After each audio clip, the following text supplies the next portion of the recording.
Hey guys, this is Kev again from Kripke, the Chameleon and Friends. It's 2 years later, and quite a few of you reached out to me about the 3-part series that I did on his Raptor LED Deluxe. You wanted to know more about the modifications that I've done, so we're going to go ahead and look into that, and we'll also wish Kripke another happy birthday.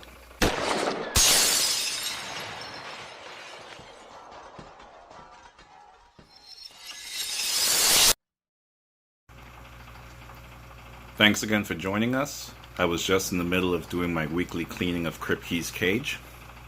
Before we go into it, let's just do a quick overview of what a Raptor LED Deluxe cage looks like. This is a terrarium that's for chameleons. One of the features of the LED Deluxe, it has an acrylic door, as you can see, so it's clear for your viewing pleasure. Most of the chameleon cages are surrounded by mesh, so it reduces the visibility. One of the other features are the LED lights. As you can see, there's a mixture of day and night. Now this is the day, this is the night, and I'm turning it back on. Just please be aware that this does not replace the original lighting in the chameleon's cage. They still need a heat source, as you can see. And right here I have his UVB lights as well. I'm just turning it off for recording purposes because I don't want my hands anywhere close to any UVB. But that's pretty much the general purpose of what you can do with a Raptor LED Deluxe. It's a pretty nice cage. It held up over 2 years just fine. But I'm just going to go further into some of the modifications I made that was more suitable for my needs because I needed to reduce the bacterial levels that can gather at the bottom. Quite a few of you reached out to my YouTube channel as well as my social media the past 2 years in regards to the 3-part series that I did on this Raptor LED Deluxe. And I'm going to show you the reason why I made some of the modifications. You may notice here I have a misting system. This is from Monsoon. I never had a problem with it over 2 years, but a lot of people said it was clogging, but I never ran into a clogging issue.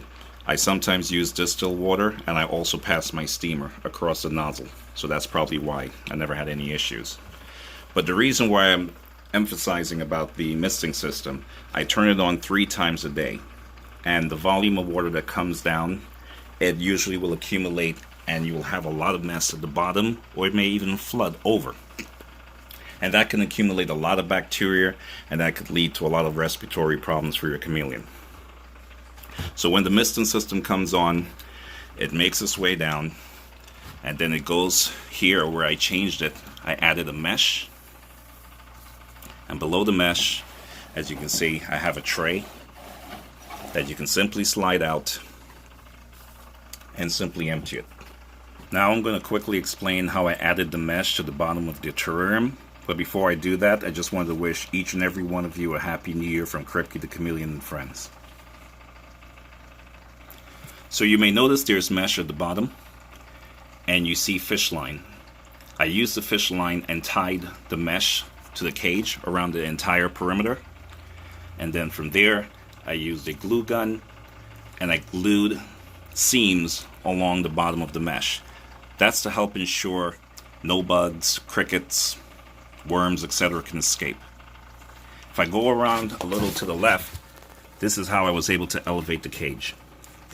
I simply got one of these J-hooks. This is used to hold pipes. You can find it in any hardware store. So I screwed it here to the bottom of the cage. There's a hole already there at the bottom. So I simply screwed it in. You may notice if you go a little higher, then I took a little bit of fish line and I tied it to the cage. That's just to ensure it doesn't rock from side to side. Then on the same J-hook, I took my glue gun and I put these little grips on the bottom. That's to ensure it doesn't slip, because when it's on the floor, you don't want your cage sliding around or slipping. So that keeps a grip and keeps it in place. Sorry if my phone camera is not focusing every now and then. A lot of my requests came in for this part. How was you able to support an entire plant structure running through the entire cage and not sit at the bottom of the mesh? The reason why I suspended it is to ensure it does not sit on the mesh, because who's to know how heavy this is going to be, and it can go and make little holes in the seams, and that would lead to some of your bugs escaping. So I suspended the plant. This is a Pathless Plant, by the way. I simply made some holes in the pot, ran an 80-pound fish line through the middle, and it made its way to the top.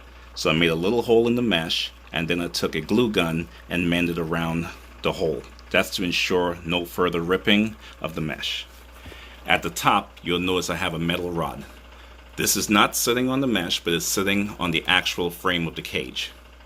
So this metal rod is running from side to side, and this is holding up that 80-pound fish line that helps suspend the Pathless Plant. Quite a few requests also came in for Kripke's bowl. This is what I use to put his worms in it, and I move it around from part to part in the cage, and I guess a lot of viewers were seeing that, and they wanted to know how I was able to attach it to the cage. So this is a simple bowl. I took a tree branch, and I sterilized it, of course, and then I took a glue gun, and I mended it to the bottom of the bowl. I also took some high-velocity magnets, and I glued the magnets to the back of the bowl, and then at the back, I also have another set of high velocity magnets, and that's what I use to hold the bowl in place. And what I do is simply take the magnets off, and I'll move his bowl to different areas of his terrarium, and that definitely helps improve his hunting skills. This terrarium is also fully automated, because you notice I have the LED lights, I have the UVB, I also have his heat source in the back, and by the way, that heat source is on a dimmer. So I can control the heat, how hot I want it to be, as well as lower it down. Because you know the temperatures fluctuate during the winter versus summer, and sometimes you just want to have a standard bulb with all that heat beaming on him. And as you notice, I also have the misting system, as I mentioned before, and that's all controlled by automatic digital timers. So it can turn on the misting system for a specific amount of time, as well as turn on the lights, UVB, etc., and it turns off on its own. So I don't need to do anything. So if you have any questions in regards to this, you can leave me comments in the bottom of our YouTube channel. You can also visit me on Instagram, which I think is the best place for you to speak to me on. You can go into private messenger, send me a message, and I'll be sure to get back to you. So let's just go ahead and grab Kripke and bring him back into the cage and celebrate his birthday. I'm not going to speak too much about him because right now he's in the middle of shedding and I really don't want to disturb him. I just checked on Kripke, and he's in the other room, chilling in his hibiscus tree, getting ready for bed. As you can see, the heat lamp already turned off, so I'll be bringing him in soon. One other thing I meant to say, a few viewers also asked, how was I able to hold the branches together? As you can see, I used fishing line to hold the branches together, and then from the outside, I took a glue gun and glued the mesh, and that way it wouldn't rip. So from there, I took a thumbtack and pushed it into the wood. And I also tied a few places as well. Please keep in mind, this is a 2-year update after owning the Raptor LED Deluxe. As you can see, the lights are still working. Everything is still functional. The heat lamp is off. It's after 7 p.m. But as you can see, my modifications worked as well. The plant is still suspended. The mesh is looking pristine and clean. And the cage is in pristine condition. And I have to thank my steamer that I use to clean it every other week. Please be sure to check out that video as well so you can learn how to steam clean your chameleon cage. So let's go ahead and grab my little buddy's Kripke back into his terrarium. And I truly feel awful about it because he was getting ready for bed and he's also shedding. So I'm pretty sure he's uncomfortable, but he had to come back into his cage. What I did is turn his misting system back on so he can get hydrated before going to bed, and I turned his UVB as well as his heat lamp back on as well. So let's just say happy birthday, Kripke. Love you, buddy. So if you're interested in anything that I did here today, please be sure to go into the description area. I included links about the cage, the accessories, etc. And I'm also proud to say we officially released the Kripke and Chameleon merch. We would love for you guys to check it out. There's something for everyone, whether you're going to be an adult or a child. We truly will appreciate your support. Everything that you've done or contributed goes towards the support of the animals on this channel. So please be sure to do that and check it out as well. We're truly excited about it. And I also want to say, please check us out on Twitter, Instagram, or Facebook. So this is Kev again from Kripke the Chameleon and Friends. As always, one love and God bless. Take care, guys. Love you, buddy.